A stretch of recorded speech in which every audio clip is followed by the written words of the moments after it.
C'est pas juste, il faut que les femmes également aillent prier à la mosquée comme les hommes, parce que les gens sont toujours dans cet esprit d'égalité. Mais quand c'est la question sociale, l'islam raisonne en complémentarité. Parce que quand l'homme part à la mosquée, sa prière a plus de valeur. Quand la femme prie à la maison, sa prière a plus de valeur. Donc d'un point de vue métaphysique, il n'y a aucune injustice. Quand la femme prie chez elle, elle a autant que l'homme qui part prier à la mosquée. C'est quand elle part prier à la mosquée même qu'elle a moins. L'homme, c'est le contraire. C'est quand il reste prier à la maison qu'il a moins. Donc, d'un point de vue métaphysique, c'est exactement le même niveau. D'un point de vue social, il se pose un autre problème. Dans nos maisons, c'est la femme qui est là avec le bébé. C'est la femme qui est là en train de faire la cuisine. On fait l'appel à la prière. Elle a sa marmite au feu, la cuisine n'est pas terminée. Elle fait quoi? Elle laisse la marmite au feu, elle part participer à la prière au risque de venir trouver le repas consumé. Qu'est-ce que le mari va dire? Donc quand on donne aux femmes la possibilité de prier à la maison, ce n'est pas qu'on ne veut pas qu'elles viennent à la mosquée. Mais c'est parce qu'il y a un rôle qu'elles assument, on veut leur permettre d'assumer ce rôle d'un point de vue social, et d'assumer le rôle d'un point de vue religieux en priant à la maison et en ayant exactement autant de récompenses que celui qui allait prier à la mosquée. Mais une autre chose, c'est qu'il y a des enfants aussi à la maison qui peuvent en même temps apprendre à travers elles. Oui, mais non seulement les enfants peuvent apprendre à travers elles, mais imaginez monsieur part à la mosquée, madame part à la mosquée. Si on amène tous les enfants à la mosquée, il va falloir trouver également à la mosquée un jardin d'enfants quelque part pour que l'on puisse prier tranquillement. En fait, c'est ça la question du social ici. C'est pourquoi on dit non, on a laissé la femme à la maison. On ne l'a pas laissée à la maison. C'est parce que si elle quitte la maison pour aller prier à la mosquée, la maison peut se retrouver dans des problèmes. Donc ce que l'homme va gagner à la mosquée, on lui permet de gagner la même chose à la maison. Okay. C'est pourquoi dans l'islam, on dit qu'il faut faire la part des choses entre justice et équité. Il est plus équitable de permettre aux femmes de prier à la maison et d'avoir autant que ce que les hommes ont à la mosquée que de demander à toutes les femmes d'aller prier à la mosquée. Parce qu'en ce moment même, la gestion de la mosquée, vous allez voir, ça risque de poser un énorme problème. Un vrai problème. Voilà. Merci, mon frère Aliou Diouf. Et je vais migrer un peu vers la politique. Oui. Bien. Est-ce que pour la femme musulmane, est-ce qu'elle a droit à une consultation? Mais bien sûr, les femmes musulmanes ont droit à la consultation. Non seulement elles ont droit à la consultation, mais elles peuvent même donner. Je veux parler de la choura. Son avis. Et ça, on l'a vu du temps du prophète sallallahu alayhi wa sallam, puisque sur plusieurs aspects, on a vu le prophète lui-même sallallahu alayhi wa sallam s'adresser aux femmes et écouter ce que les femmes disent. Mieux même, on a vu une de ces femmes, Asma, que Dieu soit satisfait d'elle, qui est venue faire, j'allais dire, son discours devant le prophète sallallahu alayhi wa sallam et devant les autres compagnons. Ou ce qu'on disait tout à l'heure, la responsabilité sociale, la responsabilité religieuse, elle est venue voir le prophète sallallahu alayhi wa sallam en disant, on a l'impression qu'on a donné aux hommes plus qu'aux femmes. Ils partent à la mosquée, nous on ne part pas à la mosquée. Ils vont faire le djihad, nous, on ne part pas faire le djihad. Et puisqu'elle aussi, elle est femme, elle est musulmane, elle veut assumer sa responsabilité religieuse, elle voulait que les femmes également puissent avoir la même possibilité que les hommes, l'objectif étant de gagner ce que les hommes gagnent. L'objectif, ce n'était pas de chercher une égalité mathématique, non. L'objectif était de dire, mais les hommes sont des musulmans, les femmes également sont des musulmanes, on dirait que les hommes sont favorisés, ils sont en train de gagner quelque part ce que nous, les femmes, nous ne pouvons pas gagner. Le prophète sallam n'a pas dit à la femme là, pourquoi tu parles? Il a dit aux gens qui étaient présents là-bas, est-ce que vous avez déjà entendu une femme tenir des propos aussi sages? C'est-à-dire accepter que la femme puisse donner son avis. Et quand elle l'a fait, le prophète sallam lui a montré que effectivement, les femmes également deviennent martyrs. Dans l'islam, une femme qui accouche et qui perd la vie en voulant donner la vie, elle est considérée comme martyr. Et ça, c'est des choses que les gens oublient. Je disais au départ que le travail que la femme fait à la maison, c'est nous qui ne valorisons pas ce travail. Mais l'islam valorise ce travail. Et c'est ce que le prophète sallallahu alayhi wa sallam a expliqué pour leur montrer qu'en fait, même si les hommes font un certain nombre de choses que les femmes ne font pas, ce n'est pas une sorte d'injustice ou bien une faveur qu'on a donnée aux hommes ou qu'on n'a pas donnée aux femmes. Les femmes ont ailleurs ce que les hommes ont dans ce domaine-là. Et c'est pourquoi je disais que sur le plan métaphysique, il y a une égalité, sur le plan social, il y a une complémentarité qui est la règle ici, mais pas l'égalité. Donc, elles peuvent parfaitement être consultées sur des questions. Et on a des exemples où le prophète sallallahu alayhi wa sallam a consulté son épouse sur une question qui concernait tout le monde. Quand il a voulu faire le pèlerinage à la Mecque, les Mecquois avaient refusé, en leur disant vous rentrez et vous revenez l'année suivante. Les compagnons du prophète sallallahu alayhi wa sallam disaient non, comment les Mecquois vont empêcher au prophète sallallahu alayhi wa sallam d'aller faire le pèlerinage. Et eux, ils étaient prêts à se battre pour que les Mecquois laissent le prophète sallallahu alayhi wa sallam faire le pèlerinage. Mais la religion n'avait pas donné l'autorisation de se battre. Le prophète était là, il savait que ces gens n'étaient pas trop chauds, ils sont prêts à s'engager. C'est avec son épouse qu'il a parlé. Son épouse lui a dit effectivement, les gens veulent vraiment en découdre avec les Mecquois pour que tu puisses aller faire le pèlerinage. Mais comme ils te respectent, comme ils t'obéissent, demain matin, ce que tu vas faire, quand tu vas te lever, tu te rases. Quand on fait le pèlerinage, la fin, on se rase. Tu égorges la bête que tu devais sacrifier. Comme ils te respectent, tu vas voir, ils vont faire exactement comme toi. Effectivement, le lendemain, le prophète sallallahu alayhi wa sallam a fait ce que son épouse lui avait conseillé. Et quand il l'a fait, tout le monde s'est mis à se raser, tout le monde s'est mis à égorger la bête qu'il avait prévue pour le sacrifice. Et ça signifiait que tout est terminé. Maintenant, il faut lever le camp et retourner à Médine. La consultation, l'idée, la pratique de ce qui a été fait est venue d'une femme. On n'a pas dit ces paroles de femme et puis on laisse tomber. C'est une femme qui a donné le conseil au prophète sallallahu alayhi wa sallam et le conseil a porté ses fruits. Masha'Allah. Et le droit du serment? Oui, le serment d'allégeance, les femmes le font puisque les femmes l'ont fait avec le prophète sallallahu alayhi wa sallam sous deux formes. Le prophète, en recevant des gens qui se convertissaient, qui accédaient à l'islam de façon nouvelle, leur disait vous vous engagez à ne plus tuer vos enfants, vous vous engagez à ne pas boire de l'alcool, vous vous engagez à... Après, les femmes se sont plaintes en disant mais on dit ça aux hommes, on ne dit pas ça aux femmes. Il l'a dit aux femmes pour leur montrer que cet engagement vous concerne autant que cela engage les hommes. Mieux encore, quand on faisait les serments d'allégeance, où il s'agit cette fois de s'engager de façon formelle et de façon individuelle, le prophète serrait les mains des hommes qui s'engageaient. Ça également, les femmes ont dit pourquoi nous également on ne fait pas le serment d'allégeance. Le prophète sallam a mis un récipient, il a mis ses mains dedans, il a lavé et il a dit à ces femmes qui veulent prêter serment de venir laver leurs mains. Et en lavant les mains dans le récipient, ça signifie qu'elles ont fait allégeance au prophète Mohammed sallallahu alayhi wa sallam. Donc ça, il faut le dire. Et ici, l'allégeance est quelque chose de politique, puisqu'on parle de droit politique. Parce que dans l'islam, on ne dirige pas des gens qui ne veulent pas de toi. Ce n'est pas la force qui fait que la personne dirige. Le prophète a dit sallallahu alayhi wa sallam, Dieu maudit celui qui dirige une communauté qui ne veut pas de lui. Donc les femmes avaient leur avis à donner. Et l'acte d'allégeance dans l'islam, ça signifie également ça. Nous reconnaissons telle personne comme étant une autorité d'un point de vue politique. Que ce soit un président, un gouverneur, un préfet, un président d'association, il a besoin dans l'islam de cette reconnaissance pour allier la légalité de la religion et la légitimité par rapport aux personnes qui sont dirigées.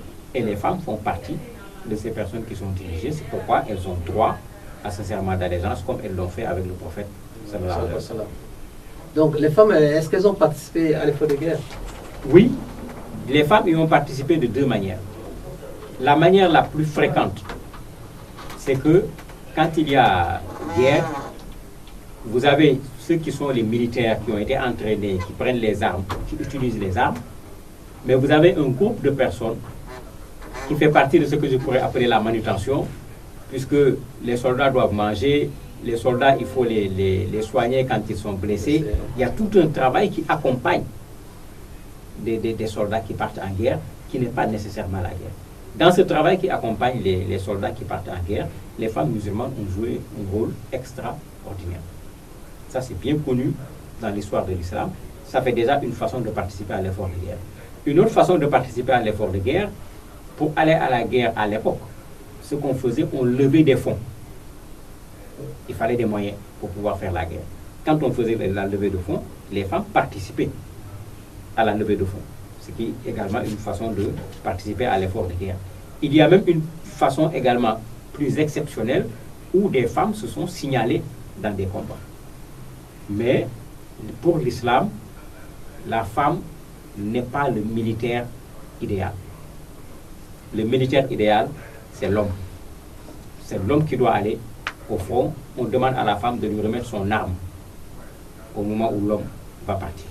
Mais c'est l'homme que l'islam considère comme le militaire idéal. Mais dans le cadre de l'effort de guerre, de façon exceptionnelle, quelques femmes se sont signalées sur le champ de bataille au niveau des quelques guerres que l'islam a eu à mener pour résister contre ceux qui voulaient s'opposer à son expansion. Merci. Pour encore une fois, ceux qui viennent nous retrouver, nous sommes dans l'émission Islam et Société, en compagnie du frère Mamadou Alioune Diouf et votre homme serviteur Karamo Salif Abdelaziz. Et dans la deuxième partie, ou bien la dernière partie, c'est le droit économique. Nous allons en débattre. Oui. Est-ce que, le frère Mamadou, nous allons parler des aptitudes économiques de la femme? Est-ce que cela est justifié? Bien sûr, l'islam reconnaît aux femmes une aptitude à pouvoir mener des activités sur le plan économique. La preuve, je parlais tout à l'heure de Khadija, qui était une commerçante reconnue.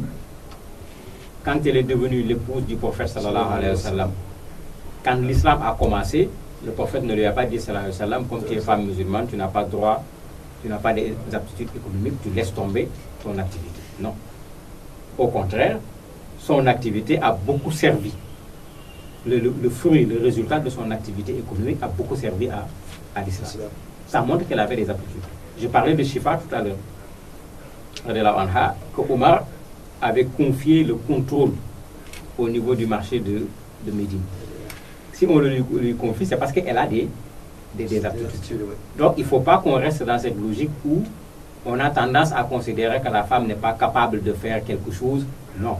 Une femme qui a été préparée, une femme qui a été formée, elle acquiert des aptitudes, tout comme l'homme qui a été formé, tout comme l'homme qui a été préparé. Et ici, comme on est dans le domaine économique, les femmes acquièrent cela. Et même mieux, regardez dans nos sociétés, quand vous regardez comment on les appelle encore, les microfinances et autres, généralement, on préfère les femmes aux hommes.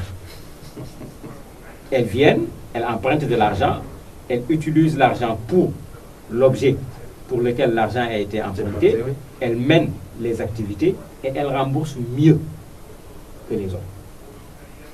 Donc, à la limite, si on s'en tient aux microfinances, en matière de microfinance, c'est comme si les femmes ont des aptitudes qui sont meilleures que les aptitudes des hommes sur le plan économique.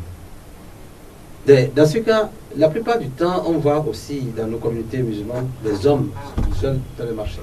Oui. Et comment cela se justifie? Non, un homme peut aller au marché, une femme peut aller au marché. Autant pour vendre que pour acheter. Mais si on était dans la logique de l'islam, contrairement à ce que certaines de nos traditions nous disent, c'est les hommes qui doivent aller au marché. Mais chez nous, c'est le contraire.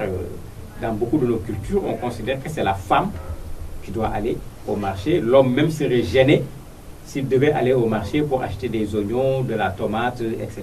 Non. Dans l'islam, l'homme peut, voire même doit, aller au marché pour faire le marché à la place de sa femme. Donc, le problème ne se pose pas pour l'islam. Mais est-ce qu'il se pose quant au droit à sa prise de décision, prise en charge matérielle? Oui, là, comme on dit, il y a des choses qu'on a privées, entre guillemets, à la femme. Il faut une compensation. Je disais tantôt que l'islam reconnaît le travail que la femme fait à la maison. Mais ce travail que la femme fait à la maison, une femme qui est chez moi, qui prépare à manger tous les jours, qui nettoie la maison tous les jours, qui s'occupe des enfants tous les jours, combien je paye à cette femme à la fin du mois? Je ne paye pas. Mais c'est pourquoi l'islam fait une sorte de compensation. Elle est payée par Allah subhanahu wa ta'ala. Oui, ça c'est clair. Mais l'islam fait en même temps une sorte de compensation en me disant que toute sa prise en charge d'un point de vue matériel me revient. C'est à moi de la nourrir, c'est à moi de la vêtir, c'est à moi de la soigner, etc. Pourquoi? Parce qu'elle est en train de faire un autre travail qui aurait pu être un travail salarié. Parce que si elle quittait ma maison, elle part dans une autre maison pour faire le même travail, qu'est-ce qui se passe? Elle sera payée. Elle sera payée à la fin du mois. Exactement le même travail. Faire la cuisine, nettoyer, s'occuper des enfants. Elle le fait chez moi et à la fin du mois, moi je ne la paye pas, une autre personne également ne vient pas la payer. Mais en retour, l'islam me dit de la prendre en charge. Et comme dit le Coran même, de la prendre en charge de façon convenable. Pour qu'elle-même, qu'elle se sente épanouie dans le travail qu'elle fait dans sa propre maison, parce que son mari a compris qu'elle joue un rôle dans la maison en termes de travail, et elle a, à cause de ce travail qu'elle fait au niveau de la maison, une compensation en termes de prise en charge par son mari d'un point de vue matériel. C'est pourquoi je disais tout à l'heure, l'islam ne joue pas l'égalité ici, mais voilà un exemple clair de complémentarité. Il y a un travail qui est fait, il n'y a pas un salaire comme le salaire habituel qui est payé à la femme, mais ce travail est reconnu. Parce que ce travail est reconnu, on dit à l'homme de prendre en charge cette femme. Parce que sinon, elle aurait pu aller chercher du travail et aussi recevoir de l'argent pour se prendre en charge. Mais pour chercher ce travail, elle doit avoir une autorisation. Oui, mariée, elle doit avoir l'autorisation de son mari. Merci. Frère Madou, maintenant, c'est toujours le matériel au niveau de la dot. Oui. Est-ce que la femme a son droit de contribuer à la dot? Dans l'islam, la femme peut, si elle veut, constituer la dot, donner à l'homme, et l'homme va venir verser. Et il y a des cas connus comme ça, où la femme veut, mais l'homme n'a pas les moyens par rapport à ce que les parents demandent. Au vu aussi de tout le monde? Bon, souvent ça se fait discrètement. Okay. Le plus souvent ça se fait discrètement. Parce que la femme veut de cet homme comme mari. Ce que la famille de la femme demande, l'homme a du mal à l'amasser, la femme lui donne le tout, ou bien la femme contribue en lui donnant une partie. Mais dans l'islam, c'est l'homme qui doit donner la dot à la femme. Comme dit le Coran, donner aux femmes leur mahr, leur droit. Parce que même le mot dot pose un peu problème du point de vue vocabulaire. Parce que dans ce qu'on appelait dot réellement, c'est la femme qui payait à l'homme. Donc ça n'a rien à voir avec l'esprit de l'islam. Et dans l'islam, ce qu'on donne à la femme, on ne le considère pas comme une sorte de paiement. Ce n'est pas un paiement. Quand vous regardez les traductions qu'on donne du mot mahr, parce que c'est ça qu'on traduit par dot, on parle d'honneur, on parle de symbole, etc. Ce n'est pas considéré comme on est venu payer. Parce que quand on dit payer, c'est comme si tu deviens propriétaire. Alors que la femme garde son identité à l'intérieur du mariage.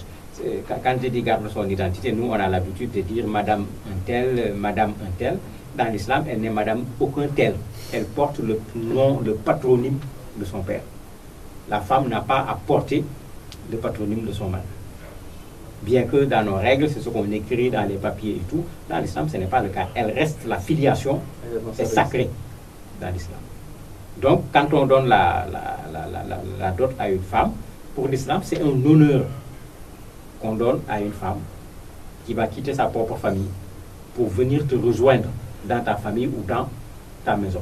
C'est une façon d'accompagner cet effort, ce déplacement que cette femme-là va faire. Mais cette dot-là est un droit. Si on ne la donne pas, le mariage ne pourra pas être valable. Il faut nécessairement la dot pour que le mariage soit valable. C'est un droit absolu de la femme. Je disais que je crois que dans un de nos thèmes qu'on a eu à débattre, on disait que la dot, quand elle est moins payée, ça a beaucoup d'avantages que si c'était... Oui, Si elle est moins payée, ça dit qu'on peut aller jusqu'à l'annuler. Non, on ne peut pas l'annuler parce que le prophète sallallahu, quelqu'un est venu, il voulait se marier, il lui dit qu'est-ce qu'il y a, il a dit rien, il lui dit non, il faut au moins, même une bague en faire. Il faut donner quelque chose. Et c'est quelque chose qu'on donne et une des conditions de validité du mariage quand on le célèbre d'un point de vue religieux.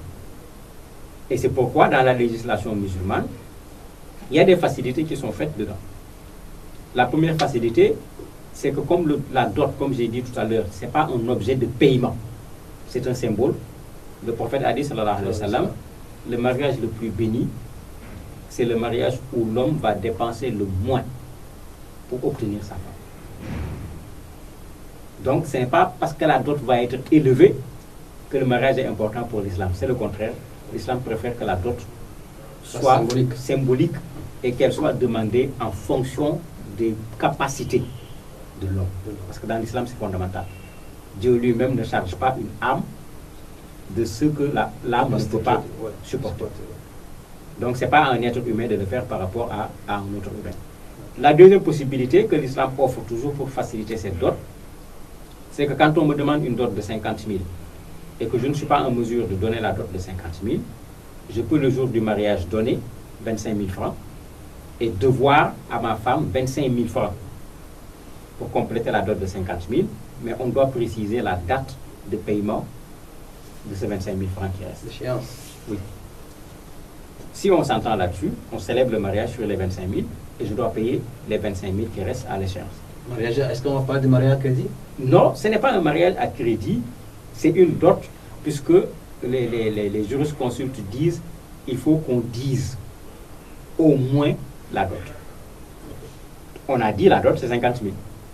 On a même donné 25 000. La seule chose dedans par rapport à laquelle il faut faire attention, c'est que si l'homme veut en faire une astuce pour obtenir la femme, célébrer le mariage, alors que dans son esprit, il se dit, bon, dès qu'elle viendra chez moi, c'est terminé. Je ne vais plus payer les 25 000. Le mariage célébré est nul et non avenu. Donc cet homme-là sera en concubinage avec cette femme. L'autre possibilité, la dot peut même être à crédit. On n'a pas donné quelque chose, mais on a précisé la dot et l'homme doit payer à une échéance déterminée. Donc on ne peut pas célébrer le mariage sans la dot. Donc ici, la dot a plus un caractère religieux qu'un caractère matériel. Le problème, c'est que nous, dans nos sociétés, la dot a plus un caractère matériel qu'un caractère religieux. Et souvent, nous, on penche vers ce que la société fait en oubliant ce que la religion dit. La dot pour la religion a plutôt un caractère religieux qu'un caractère matériel. Si ça avait un caractère matériel, la religion aurait tendance à en faire quelque chose de considérable. Merci, frère Mamadou. Et depuis, on a dit le thème, c'est droit et devoir de la femme. Mais de tout ce parcours, on n'a parlé que de droit de la femme. Est-ce qu'il y a quand même un devoir pour la femme en fin de compte?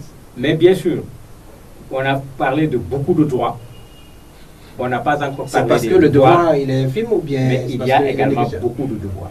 Okay. Le Coran dit dans un verset qui doit faire réfléchir, il dit que les femmes ont des droits qui sont équivalents à leurs devoirs conformément à la bienséance. C'est la sourate 2 qui le dit, verset 228. Les femmes ont des droits équivalents à leurs devoirs conformément à la bienséance. Et c'est là où il faut faire très attention parce que souvent, quand tu as fini de parler des droits de la femme, les hommes vont se mordre le doigt en disant que mais nous, on est cuit, on nous a mis toute la responsabilité sur le dos, effectivement, mais les femmes ont des devoirs. Et comme le dit le Coran, ces devoirs sont équivalents aux droits qui leur ont été attribués, et c'est ça qui fait cette complémentarité dont je parle. Vous voyez ici, le Coran n'a pas dit égalité. Le Coran parle d'équivalence. Il y a une différence entre deux choses qui sont équivalentes et deux choses qui sont égales. Et la nuance est fondamentale. Le verset va plus loin en disant conformément à la bienséance. C'est-à-dire que dans la distribution des droits et des devoirs, l'islam n'est pas une religion de l'individu. Où on dit on regarde l'intérêt de l'individu tout court. Mais on regarde en même temps l'intérêt de la société. Et la bienséance ici, c'est ça. Quand on n'a pas donné quelque chose à l'un, ou quand on n'a pas donné quelque chose à l'autre, ce n'est pas parce qu'il est homme ou parce qu'il est femme tout court, mais c'est parce qu'on regarde également ce qu'on appelle dans l'islam l'intérêt général. Tout à l'heure, quand on parlait de décence chez la femme, j'avais dit que la décence, ça concerne la femme elle-même, mais ça induit une conséquence sur la société. Donc la société a le droit d'être exigeante sur la décence de la femme, parce que l'absence de décence chez la femme se traduit par une absence de décence au niveau de la société. Alors qu'ailleurs, on va dire c'est la femme, c'est son corps, elle en fait ce qu'elle veut. Ouais. Dans l'islam, on ne peut pas tenir ce discours. On ne peut pas le tenir. Merci. Ce langage doit être respecté. Et ainsi, nous venons donc d'introduire que, bon, tiens, aujourd'hui, il y a aussi le devoir de la femme, oui, tout comme les droits de la femme. Nous arrivons donc ainsi à la fin de notre émission, mais nous allons demander à frère Madou de nous dire son dernier mot. Le dernier mot, puisqu'on parlait des droits, il ne faudrait pas que les femmes quittent l'émission en prenant leurs panneaux et leurs pancartes, en écrivant leurs droits pour venir dire au mari, voilà nos droits, il faut nous donner nos droits. Dans l'islam, la règle, c'est de commencer par les devoirs. Et quand je dis la règle, c'est de commencer par les devoirs, c'est comme un travailleur qui passe tout un mois à ne pas faire son travail et qui, à la fin du mois, vient dire le salaire, c'est mon droit. Payez-moi mon salaire. Avoir plus le droit. Oui, c'est vrai, c'est ton droit. Mais pour que le salaire soit ton droit, quel était mon devoir? Voilà, il faut que tu aies fait d'abord ton devoir. Et dans l'islam, nous, on a commencé, c'est vrai, par les droits, mais c'est les devoirs qui passent d'abord. Les droits viennent ensuite, et avec cette question d'équivalence dont on parlait avec le Coran, quand les devoirs sont respectés, en même temps, les droits de l'autre sont assumés. L'autre n'a plus besoin de venir réclamer ses droits, parce que ce qui est devoir chez moi, c'est ça qui est droit chez l'autre. Donc, c'est plus une société où on doit avoir le souci de faire son devoir que d'avoir le souci de réclamer des droits. Et en faisant les devoirs, on respecte les droits des autres. Merci. En faisant le devoir, on respecte les droits des autres. Et nous sommes donc à la fin de cette émission.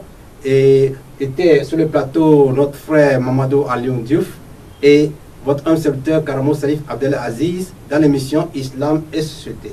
Donc, nous avons dans le son déjà le thème de la session prochaine, c'est devoir de la femme en islam. Salam alaikum wa rahmatullahi ta'ala wa barakatuh. وإلى الخيرات نادى وإلى الخيرات نادى سر إلى نادي السراج فالسراج اليوم عادى وأضاء الكون وإلى الخيرات نادى